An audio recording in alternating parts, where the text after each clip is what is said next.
l'obligerait alors à sortir des BRICS. Vous voyez la manœuvre, elle est là. Ils n'arrêtent jamais, jour et nuit.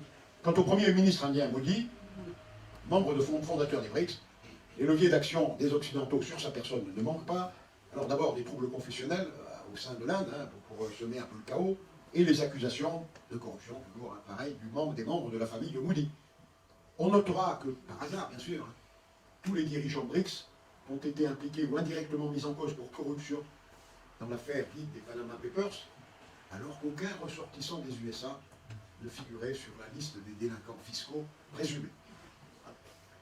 Alors en conclusion, on y arrive, il ne fait guère de doute que les crises les plus importantes d'aujourd'hui sont liées à cette lutte pour la suprématie mondiale qui s'est ouverte en 2008 avec la création des BRICS. La grande partie de l'échec est en cours. Ne nous y trompons pas, les créations des banques, rivales du FMI, ont été des réponses claires à la tentative d'isolement de la Russie par les sanctions économiques. Ça s'est passé donc en 2014. La création de l'AIIB par les Chinois et la demande de participation de nombreux grands pays occidentaux à cette nouvelle institution à vocation mondiale a porté un nouveau coup très sérieux à Bretton Woods et à la dollarisation du monde. Cette situation pourrait être dangereuse pour la paix car les États-Unis, en position difficile, n'ont plus beaucoup d'autres atouts que leur puissance militaire présumée pour tenter de s'imposer et de conserver une organisation du monde qui l'avantage. Bon, je l'ai dit, la publication du dernier concept stratégique de l'OTAN de 2022 nomme clairement deux adversaires, Russie et Chine, qui menacent l'hégémonie USA, UE, OTAN. Dans les crises qui se multiplient aux frontières de la Russie et de la Chine, on peut très nettement identifier le rôle moteur de la diaspora néoconservatrice et mondialiste anglo-saxonne. Bon, je n'ai quasiment pas parlé de l'islamisme intégriste. Pourquoi? Parce qu'il ne représente pas une puissance véritable économique ou militaire. Il est encore divisé, même s'il est de moins en moins. C'est souvent un outil financé et soutenu en sous-main par Washington et ses alliés les plus fidèles pour créer le chaos là où leurs intérêts l'exigent et ou pour s'opposer à des régimes qu'il convient d'affaiblir ou de garder faibles. L'Iran, l'Irak, la Syrie, etc. Les néoconservateurs peuvent-ils encore l'emporter dans leur bras de fer contre la Russie et la Chine? Les BRICS et l'OCS? J'en doute, pour 5 raisons. D'abord, qui trop embrasse mal les trains. En s'attaquant simultanément à la Russie, à la Chine, soutenue par de nombreux alliés et amis, les néoconservateurs ne sont pas parvenus à isoler la Russie sur la guerre d'Ukraine, condition indispensable pour l'emporter. Les sanctions économiques boomerang ont déjà et auront toujours plus l'effet inverse de celui recherché. Elles précipitent aujourd'hui le déclin occidental face aux BRICS et à l'OCS qui restent solidaires. Le temps joue en faveur de la Russie. L'OTAN a perdu de sa puissance après 30 années de désinvestissement et de baisse des budgets militaires dans les pays de l'UE. Elle n'est plus capable de l'emporter militairement. Les populations et les soldats occidentaux ne sont pas prêts à se battre et à mourir pour l'Ukraine. L'Occident a perdu la face et sa crédibilité en Palestine en soutenant un État voyou qui ne respecte rien et qui prétend se positionner au-dessus de tous les autres. Je vais sans doute étonner bon nombre d'entre vous, mais pour moi, l'événement qui a eu les conséquences les plus importantes, quoique méconnues, depuis la fin de la Deuxième Guerre mondiale, n'est pas l'effondrement de l'Union soviétique, et pas davantage la destruction des tours du World Trade Center. Pour moi, l'événement le plus important, c'est l'assassinat du président Kennedy et son remplacement par Lyndon Baines Johnson, le plus grand Saiyan que la Terre ait porté, qui a fait l'exact inverse de ce que voulait faire John Kennedy en politique étrangère, selon des documents aujourd'hui déclassifiés. C'est en faisant cela que lui et ses complices ont façonné l'histoire des 50 années qui ont suivi sa présidence. Kennedy voulait rapatrier les 17 000 conseillers militaires US présents au Vietnam en 1963, au moment où il a été assassiné, et mettre fin à la guerre avant 1965. Plus de guerre. Johnson a mis jusqu'à 700 000 soldats US supplémentaires pour y faire la guerre, une guerre qui a duré 12 ans de plus, de 1963 à 1975. Kennedy voulait réduire l'aide financière à Israël, la diviser par 2, et s'opposer au programme nucléaire israélien. Il refusait la fourniture d'armements offensifs à Israël pour éviter qu'Israël ne se lance dans des guerres de conquête. Johnson a fermé les yeux et donc favorisé le programme nucléaire israélien.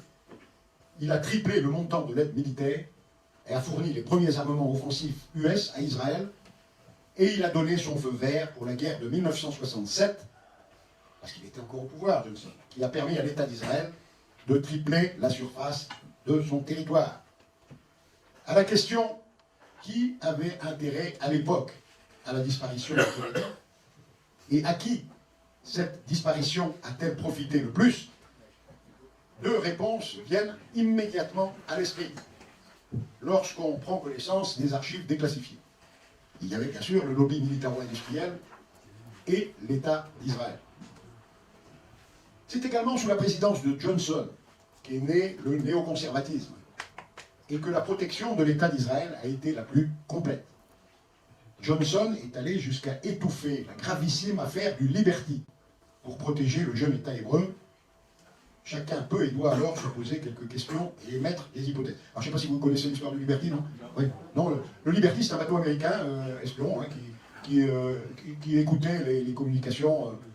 Il était en Méditerranée, il écoutait les communications. Il était à proximité donc, entre l'Égypte et Israël. Et les Israéliens ont attaqué ce bateau américain. Ils l'ont quasiment coulé. Il a dû se traîner jusqu'au Liban. Il y a eu des dizaines de morts, au moins une quinzaine enfin 15 ou 20 morts. Et les Américains ont envoyé, alors ils ont eu le temps d'appeler au secours et de désigner qui les avait attaqués. En fait, Israël voulait faire porter le chapeau à l'Égypte.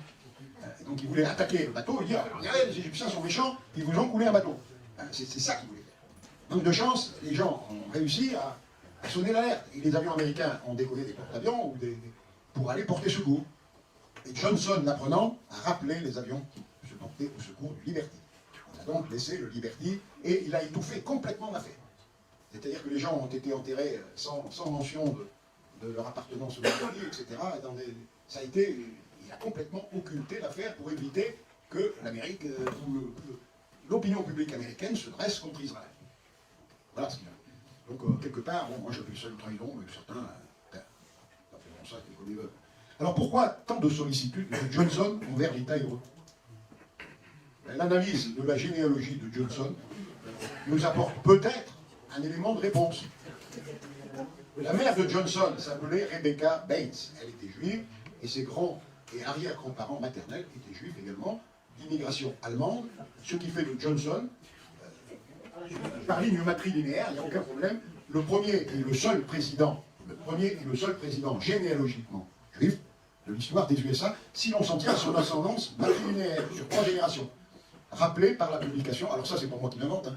Évidemment je prends mes sources, moi, dans les publications de l'État hébreu, ou attachées à l'État hébreu, donc j'ai trouvé l'article sous la plume d'un dénommé Cooper Mink, qui a publié son article sur la généalogie de Johnson dans la publication Tribune juive.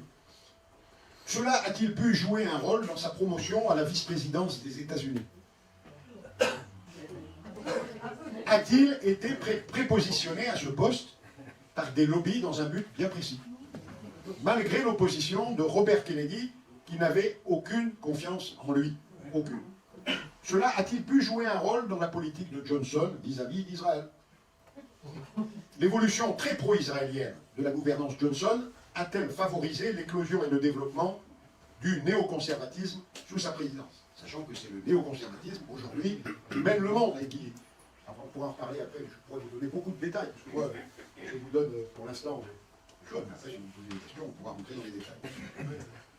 Si les USA peuvent, à certains égards, être considérés aujourd'hui comme le meilleur proxy d'Israël, notamment pour certaines opérations militaires au Proche et Moyen-Orient, mais pas que, la remarquable organisation en lobbies, pluriel, de la diaspora pro-Israël et l'instrumentalisation des 50 000 Sayanim qui existent dans le monde, de la politique et des médias, ont-elles joué un rôle dans la diffusion des néoconservatrices, des idées néoconservatrices dans l'UE et dans l'OTAN? Pourquoi les néoconservateurs et les plus jusqu'au-boutistes sur la guerre en Ukraine figurent-ils, ou ont-ils figuré, au palmarès confessionnel de l'influence du Jérusalem Post, en 2022 notamment? Seraient-ils par hasard les mêmes que ceux qui sévissent encore ouvertement en Syrie ou en Palestine, et plus discrètement, mais plus efficacement, en Arménie? Y aurait-il un rapport entre néoconservatisme, politique étrangère US et Israël? À chacun de se forger sa propre opinion, bien sûr. Pourquoi? Pour moi, le monde ne serait pas ce qu'il est devenu aujourd'hui si Kennedy n'avait pas été assassiné. Kennedy était un partisan de la multipolarité.